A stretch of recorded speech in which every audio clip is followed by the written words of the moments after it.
সরকারি পর্যায়ের কাজ এটা। আমি বলছি যত শীঘ্র সম্ভব আমি ব্রিজটা আবার নতুন করে করব।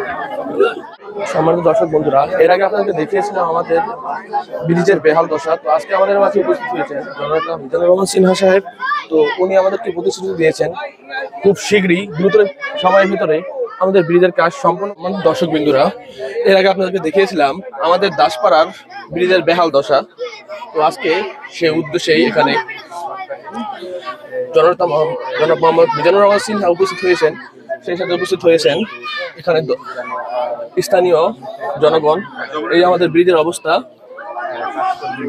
আর এখানে আমাদের মানববন্ধন হচ্ছে ব্রিজ যাতে দ্রুত সংস্কার হয়।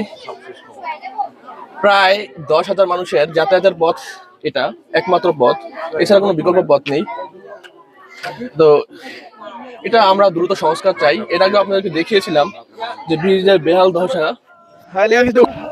বহন করতে হচ্ছে মাথায়, যে জায়গায় গাড়ি দিয়ে পণ্য বহন করতে হতো।